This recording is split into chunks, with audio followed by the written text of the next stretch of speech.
لیے رہ ہی نہیں سکتی۔ یہ دیر سویر تو بس اللہ کی آزمائش کا حصہ ہے۔ اللہ دعا نہ سنے ایسے تو اس کی محبت ہو ہی نہیں سکتی۔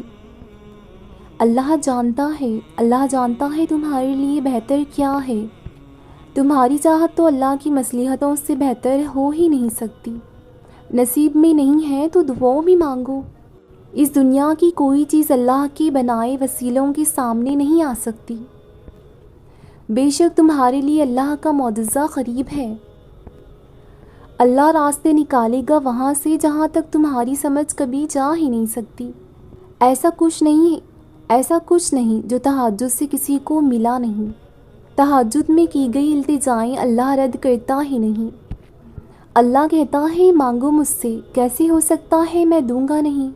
اللہ وہ بھی سنتا ہے جو تم کسی سے کہتے بھی نہیں۔ کیا قرآن میں اللہ کے معجزوں کی دلیل تمہارے لیے کافی نہیں ہے؟ کیا تمہیں موسیٰ اور یوسف علیہ السلام کا قصہ یاد نہیں؟ اور کیا ہے جو اللہ کے کن سے ہو نہیں سکتا، جو اللہ کے دسترس سے باہر ہو؟ دو جہانوں میں ایسا کچھ نہیں۔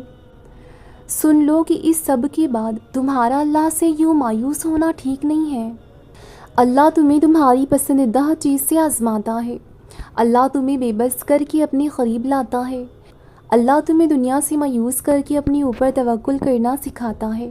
اللہ تمہیں لوگوں کے ہاتھوں توڑ کر خود اس سے جوڑتا ہے۔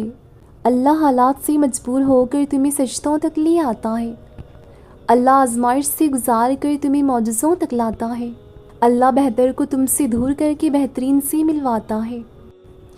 اللہ نے جو تمہارے لیے لکھ دیا ہے وہ آزمائش کے لیے تم سے دور ہو تو سکتا ہے مگر، لیکن کسی اور کو کبھی نہیں مل سکتا، اور جسے دعا میں مانگا جائے اسے تمہارا نصیب بھی تم سے چھین نہیں سکتا۔ وہ ہر حال میں تمہیں مل کر رہے گا۔ جب ہماری دعائیں قبول نہیں ہو رہی ہوتی تو ہم سوچتے ہیں کہ اللہ ہمیں سن نہیں رہا۔ ہم یہ بھول جاتے ہیں کہ اللہ نے تو خود سورۃ البقرہ میں کہا ہے، جب میرے بندے میرے بارے میں آپ سے سوال کریں تو آپ کہہ دیں کہ میں بہت ہی قریب ہوں ہر پکارنے والے کی دعا کو، جب بھی وہ مجھے پکارتا ہے قبول کرتا ہوں۔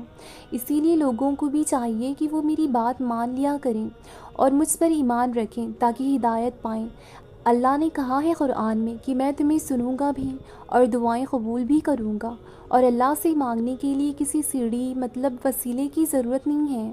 اللہ تو تمہارے بہت قریب ہے، اور جیسے ہر تعلق دو طرفہ ہوتا ہے، اس میں بھی اللہ نے یہی کہا ہے کہ میں قبولیت تب کروں گا، میں قبولیت بھی تبھی کروں گا جب تم بھی میری مانو گے، اللہ کے بتائے ہوئے طریقے کے مطابق زندگی گزارو گے، نہ کہ شیطانی وسوسے اور اپنے نفسیات کی خواہشات کے مطابق۔ اور جب اللہ کی مانو گے اور توکل رکھو گے تو دعائیں قبول ہونے کے ساتھ زندگی کے سارے معاملات خود ہی صحیح ہوتے چلی جائیں گے۔ اور تم سے یہ کس نے کہہ دیا، جو چھن جائے وہ واپس نہیں لوٹایا جاتا؟ کیا تم نے سنا نہیں ہے یوسف علیہ السلام کا اپنے والد کی طرف لوٹایا جانا، موسیٰ علیہ السلام کا اپنی والدہ کی طرف لوٹایا جانا، ہاجرہ علیہ السلام کا ابراہیم علیہ السلام کی طرف لوٹایا جانا؟ اللہ تم تک ہر وہ چیز واپس لے آتا ہے، بس وہ ان چیزوں اور لوگوں کو تم سے اسی لیے دور کرتا ہے کیونکہ تم ان چیزوں اور لوگوں سے اتنی محبت کرنے لگتی ہو جس کا حقدار صرف اللہ ہے، اور پھر آخری وقت میں اللہ تمہاری من پسند چیز تمہیں نواز کر بتا دیتا ہے کہ اللہ پل بھر میں کہانیاں بدلنے پر قادر ہے، اور جہاں تم اپنی ممکن کو ناممکن سمجھ کر ہاتھ پر ہاتھ دھر کر بیٹھ جاتی ہو، اللہ اسی نازک مرحلے میں تمہارے لیے ناممکن کو ممکن کر دیتا ہے، تب وہ تمہیں ناممکن سے ممکن کے معجزوں سے متعارف کرواتا ہے۔ سورۃ الضحیٰ کی یہ آیت ہے جو مجھے تسلی دیتی ہے، یہ آیت مجھے بہت تسلی دیتی ہے، مایوسی سے نکل